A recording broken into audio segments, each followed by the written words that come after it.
लेकिन इस बीच Reza Pahlavi ने बहुत बड़ा ऐलान कर दिया है। बड़ी संख्या में प्रदर्शन करें लोग, ये कहा है पहलवी ने। आज ईरान आज़ादी चाहता है, लोगों की आवाज़ दबाई ना जाए, इंटरनेट संचार शुरू कराए अमेरिका, ये पहलवी ने मांग रखी है, क्योंकि पूरी तरह से इंटरनेट लॉकडाउन किया गया है ईरान में, ताकि किसी भी तरह की जानकारी वहां से बाहर ज़्यादा ना निकल पाए और बाहर की जानकारी वहां ना पहुंच पाए। लेकिन अब पहलवी ने ये मांग की है कि इंटरनेट और संचार व्यवस्थाओं को एक बार फिर शुरू कराना चाहिए अमेरिका को इसमें पहल करनी चाहिए, लोगों की आवाज़ दबाई न जाए, ये मांग की जा रही है।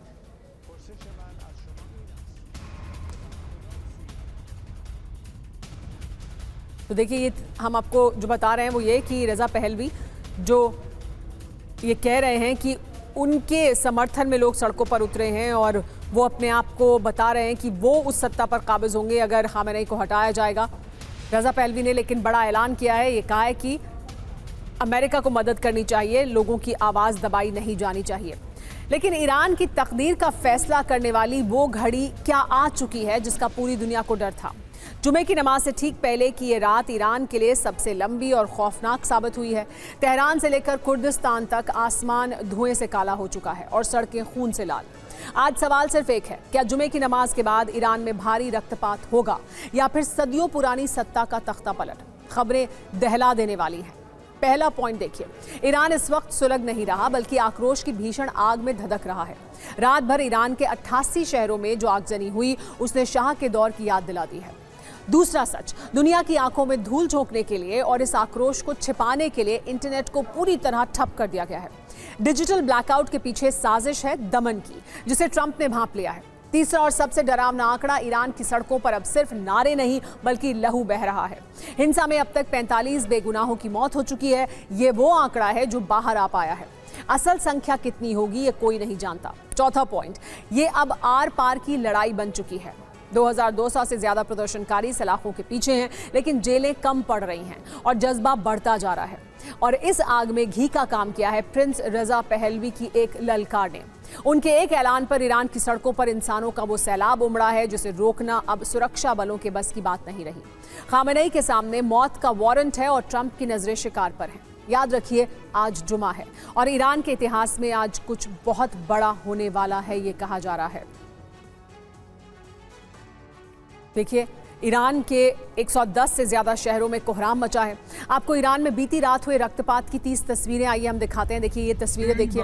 विरोधियों को खामेनेई का ने लेकिन कड़ा जवाब दिया है। इस्लामिक रिपब्लिक सत्ता में ऐसे ही नहीं आया था। हजारों लोगों का खून बहने के बाद सत्ता में आए थे हम। विनाश करने वालों के सामने हम नहीं झुकेंगे, खामेनेई ने ये जवाब दिया है। तो विरोधियों को खामेनेई ने कड़ा जवाब दिया। ये कहा है कि हजारों लोगों का खून बहने के बाद हम सत्ता में आए थे। संजय कुलकर्णी सर हमारे साथ लगातार बने हुए इस मुद्दे पर बात करने के लिए। संजय कुलकर्णी सर, देखिए, ये जो हालात अभी बने हैं, क्या इसमें अब इजराइल दखल दे सकता है सीधे तौर पर, अगर अमेरिका सीधे तौर पर नहीं भी आता है, ये कहकर कि अगर आपने लोगों को दबाने की कोशिश की तो हम आएंगे, तो क्या इजराइल के जरिए दखल अंदाजी करने की कोशिश करेगा अमेरिका, और क्या ये बहुत जल्द हो सकता है?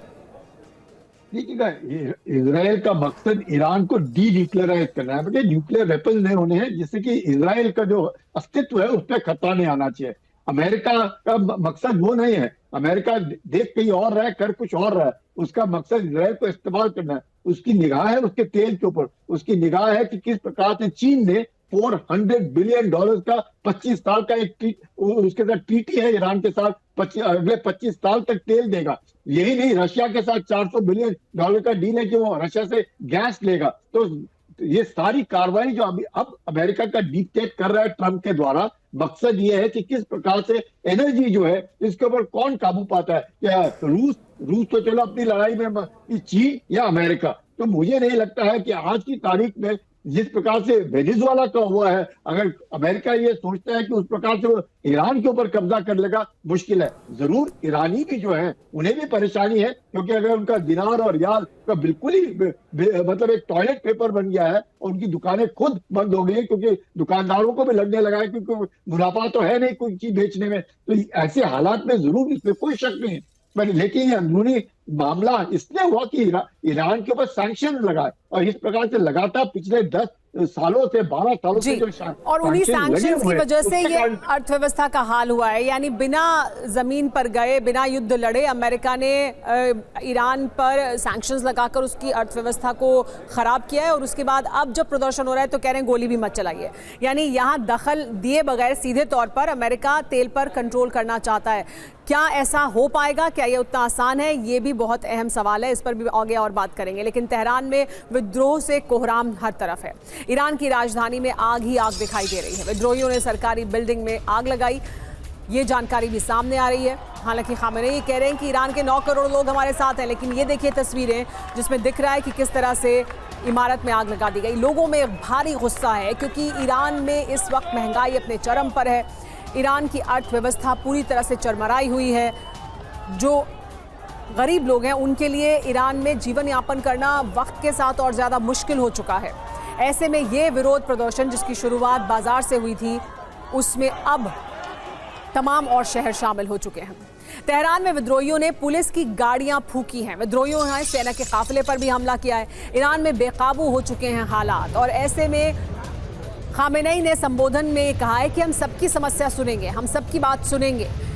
ताकत का इस्तेमाल अभी भी नहीं किया जा रहा है। जिस तरह की ताकत का इस्तेमाल अगर हिजाब पर जब प्रदर्शन हुआ था उसका दमन करने के लिए, उसको ख़त्म करने के लिए किया गया था, उस तरह की ताकत का इस्तेमाल ईरान की सेना और पुलिस इस वक्त इन लोगों पर नहीं कर रही है जो इस महंगाई की वजह से जो खामेनेई सरकार के खिलाफ प्रदर्शन कर रहे हैं।